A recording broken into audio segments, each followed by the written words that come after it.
Je suis une femme, déjà c'est déjà beaucoup, femme noire, d'origine marocaine, qui porte le foulard, maman de 3 enfants de plus de 40 ans, donc vous imaginez, je les cumule.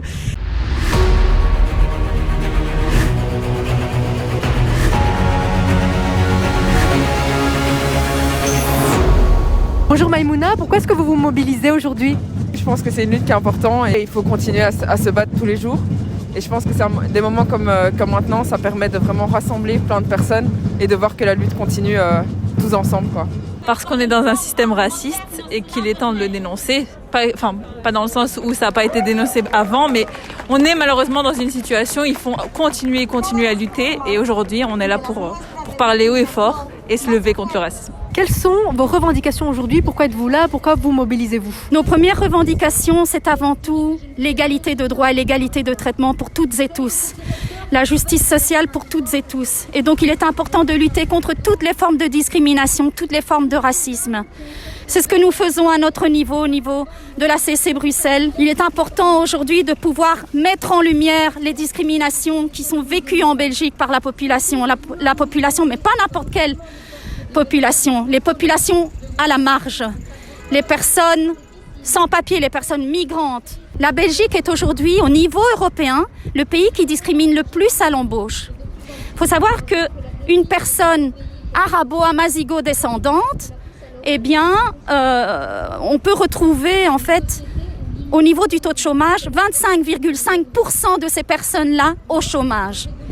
Et pour les autres pays d'Afrique, c'est 21%. C'est énorme en fait. Est-ce qu'il y a une différence dans la manière dont le racisme s'exerce depuis les dernières décennies ? Malheureusement, non, pas du tout. Si pas, il devient de plus en plus normalisé, il est de plus en plus récurrent et il touche de plus en plus de sphères. Est-ce qu'en Belgique, on est suffisamment outillé d'un point de vue législatif, d'un point de vue de loi, pour lutter contre le racisme ? Je pense pas que c'est suffisant parce que quand on regarde les chiffres, on sait par exemple qu'il y a eu environ 700 plaintes l'année passée chez Ounia pour discrimination au racisme, que ce soit sur le marché du travail ou le marché du logement. Et dans les faits, les condamnations par la justice, elles peuvent se compter sur les doigts d'une seule main. Et donc on reproche souvent aux victimes du racisme de ne pas porter plainte, mais en même temps on peut le comprendre quand on voit qu'au niveau de la justice, il y a très peu, ça ne se traduit pas par des actes vraiment de condamnation. Hakima, vous êtes une femme d'origine étrangère, musulmane visible. Quels sont les freins que vous rencontrez dans votre quotidien par rapport au racisme et à la discrimination ? Alors les freins, il y en a beaucoup parce que comme vous avez dit, donc je cumule. Je suis une femme, déjà c'est déjà beaucoup, femme noire, d'origine marocaine, qui porte le foulard. Maman de 3 enfants de plus de 40 ans, donc vous imaginez, je les cumule. Et les freins, c'est un peu tous les jours. Donc évidemment, j'ai la chance pour l'instant de travailler dans un secteur public, mais j'ai eu des freins, que ce soit au niveau de l'enseignement, j'ai encore des freins dans le regard de l'autre, j'ai des freins quand j'ai envie de m'inscrire dans un club de sport et que je ne peux pas y accéder. J'ai mes freins pour mes enfants, donc que ce soit le regard du blanc envers la noire, de l'homme envers la femme, du raciste envers moi, de l'islamophobe envers moi. Et donc, je vous avoue, j'en parlais là tout à l'heure, je me considère vraiment je peux le dire là maintenant, après plus de 22 ans, je suis en burn-out de la militance, quoi. Vraiment, la charge mentale est énorme. Il y a personne qui prend soin de nous, que ce soit ces jeunes filles, ces jeunes femmes et même nous qui militons. Je me dis, est-ce qu'on n'a pas le droit en fait de tout simplement se reposer ? Et donc c'est fatigant parce que j'ai d'autres combats à mener, mais on me laisse pas. Comment est-ce que vous définiriez le racisme ? Pour moi, le racisme, c'est de la discrimination structurelle. Donc vraiment, on est dans une société qui est ancrée, qui a en fait un ancrage très raciste, discriminatoire. Et aujourd'hui, quand on parle de racisme, on parle de ces personnes qui sont discriminées à l'échelle de la société, donc qui n'ont pas accès à de l'emploi, qui n'ont pas accès à du logement, à une facilité d'accès à l'enseignement. Et toutes ces questions-là, vraiment insister sur le côté systémique du racisme, parce que pour moi, l'un ne va pas sans l'autre. Un racisme qui est plutôt institutionnalisé. Exactement. Dans votre profession, vous avez notamment été référente en discrimination et vous avez été amenée à travailler avec des jeunes. Quelles sont les conséquences du racisme sur les jeunes bruxellois et bruxelloises ? Quand ils arrivent, ils sont déjà ils ont perdu toute leur estime de soi.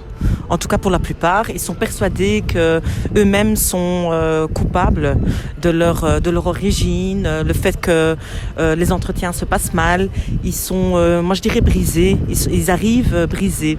Et donc la première chose, c'est que déjà d'identifier le fait qu'il y a du racisme et de l'islamophobie, ben pour eux c'est déjà un grand pas, quoi. C'est vraiment se rendre compte déjà que, ok, je suis pas tout seul à vivre ça, et je suis pas fou, je suis pas folle, ça existe réellement, et rien qu'une écoute active et leur dire, bah tiens, ne t'inquiète pas, c'est ça, c'est juste que t'as pas été outillé et que ça existe, et qu'est-ce qu'on peut faire pour que tu puisses avancer dans ta recherche d'emploi. Quel est le rôle de la politique aujourd'hui en matière de racisme ? Le rôle, je pense, c'est de faire changer les lignes, faire bouger les lignes en fonction de ce qui vit dans la société.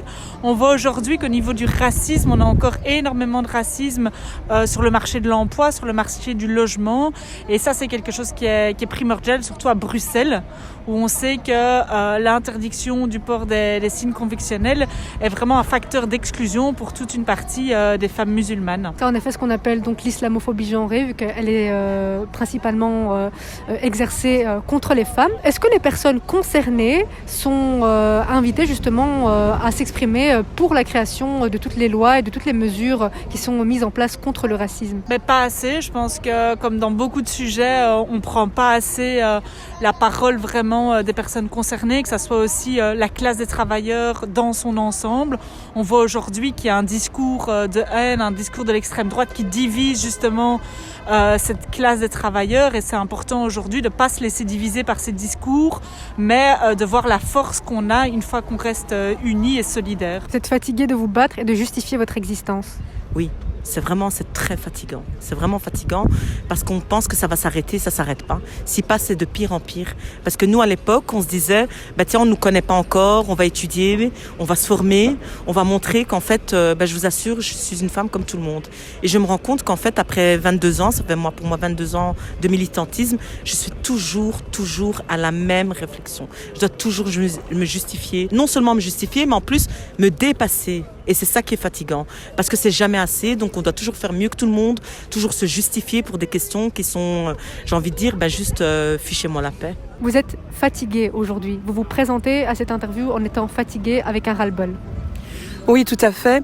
Ça fait maintenant depuis des années que nous nous réunissons tous les 21 mars pour exprimer notre colère par rapport à tout ce qui est lié aux questions de discrimination raciale à l'occasion de cette journée internationale. Et on se rend compte aujourd'hui en 2021, en termes de bilan politique, qu'il n'y a pas de réelles avancées. Et on se pose la question aujourd'hui, et je me pose la question aujourd'hui, après avoir quand même épluché l'ensemble des campagnes de communication, de l'ensemble notamment des partis politiques, que c'est bien joli, que c'est bien beau, mais qu'est-ce qui va se passer à partir de demain ? Est-ce que votre entourage est sensible à ces questions qui concernent le racisme et la discrimination ? Alors moi, ça fait très longtemps que j'ai fait un tri dans mon entourage, donc alhamdoulilah, oui, en ce moment ça se passe bien. Oui, totalement, parce que j'ai des amis qui viennent d'un peu partout, donc évidemment on est toutes un peu touchées par ces problématiques-là. Mais et après, je pense qu'il y a aussi un peu un éveil de plus en plus dans la société. Donc oui, il y a encore un travail à faire, on va dire.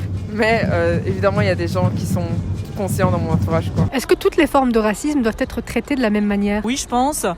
Effectivement, il n'y a aucune forme de racisme qui peut être justifiée, que ce soit d'une manière ou d'une autre.